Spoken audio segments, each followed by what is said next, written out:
दोस्तों, जय श्री राम। क्या आपने कभी सोचा है कि हमारे घर में बार बार परेशानियां क्यों आती हैं? कभी धन की कमी महसूस होती है, तो कभी ऐसा लगता है कि घर में शांति और सुख का वास ही नहीं है। इसका एक बड़ा कारण हो सकता है वास्तु दोष। लेकिन क्या आप जानते हैं, इन सभी समस्याओं का समाधान सुंदरकांड के पाठ में छुपा है। सुंदरकांड हनुमान जी की वह महिमा है जो हमें उनकी असीम शक्ति, भक्ति और साहस की याद दिलाती है। जब हम सुंदरकांड का पाठ करते हैं तो यह केवल एक पाठ नहीं होता, बल्कि यह ऊर्जा का ऐसा प्रवाह लाता है जो न केवल हमारे मन को शांत करता है, बल्कि घर के वातावरण को भी शुद्ध करता है। यह पाठ घर में सकारात्मक ऊर्जा का संचार करता है, जिससे वास्तु दोष धीरे धीरे खत्म होने लगते हैं। अब आप सोच रहे होंगे, वास्तु दोष और सुंदरकांड का क्या संबंध है? तो सुनिए, जब हनुमान जी सीता माता की खोज में लंका पहुंचे तो उन्होंने रावण के सोने के महल को पार किया। वह महल कितना भव्य था, लेकिन उसमें शांति और सुख का अभाव था। क्यों? क्योंकि वहां नकारात्मक ऊर्जा और अहंकार का वास था। सुंदरकांड में स्पष्ट वर्णन है, जिनके मन में अहंकार और अधर्म का निवास होता है, वहां सच्ची शांति नहीं होती। जब हनुमान जी ने अपने भक्तिभाव, शक्ति और बुद्धि से वह लंका को जलाया, तो उस नकारात्मकता का नाश हुआ और एक नई ऊर्जा का संचार हुआ। उसी प्रकार सुंदरकांड का पाठ हमारे घर की उन अदृश्य नकारात्मकताओं को खत्म करता है जो वास्तु दोष के रूप में मौजूद होती हैं।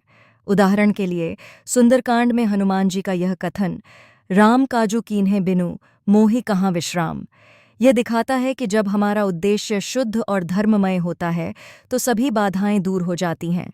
ठीक इसी तरह यह पाठ घर में सकारात्मक ऊर्जा लाने का काम करता है, जो न केवल वास्तु दोषों को समाप्त करता है, बल्कि हमारे प्रयासों को सफलता की ओर ले जाता है। इसके साथ ही यह पाठ धन की समस्याओं को भी दूर करता है। सुंदरकांड के उन पंक्तियों पर ध्यान दें जहां कहा गया है, सुख संपत्ति घर आवै, हर्ष बढ़े सब काज सफल हो ही। यह बताता है कि हनुमान जी की कृपा से आर्थिक रुकावटें और कष्ट दूर होते हैं। उनकी कृपा से न केवल धन की प्राप्ति होती है, बल्कि उसके सही उपयोग का मार्ग भी मिलता है। सुंदरकांड में जब हनुमान जी अशोक वाटिका में माता सीता से मिलते हैं, तो उनका संदेश केवल राम जी का स्नेह ही नहीं, बल्कि असीम विश्वास और विजय का प्रतीक भी बनता है। हनुमान जी द्वारा कहा गया, सुनु सिय सत्य असीस हमारी, पूजेंगे राम ही सहित दुलारी। यह पंक्तियां न केवल माता सीता को धैर्य और शक्ति देती हैं, बल्कि यह हमें सिखाती हैं कि कठिन समय में ईश्वर पर विश्वास हमें हर बाधा से पार कर सकता है। इसी तरह जब हम सुंदरकांड का पाठ करते हैं तो यह नकारात्मकता और अविश्वास को समाप्त कर घर और जीवन में सकारात्मकता का निर्माण करता है।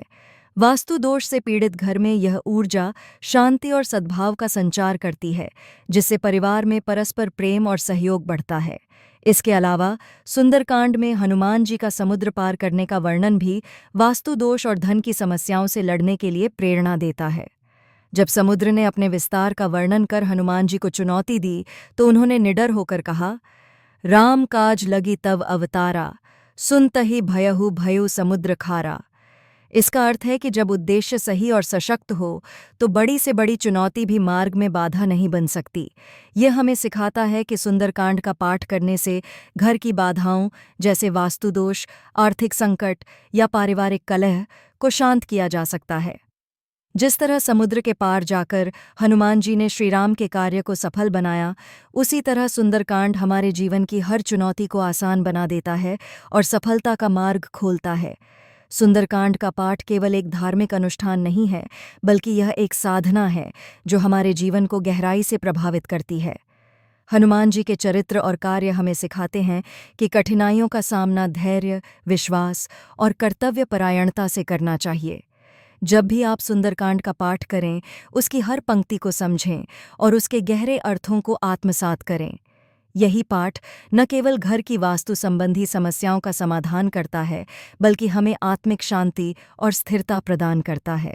तो दोस्तों, आज ही समय निकालें, हनुमान जी का ध्यान करें, सुंदरकांड का पाठ करें और अपने घर में उनकी कृपा और सकारात्मक ऊर्जा का अनुभव करें। आपके अनुभवों को सुनने का हमें इंतज़ार रहेगा।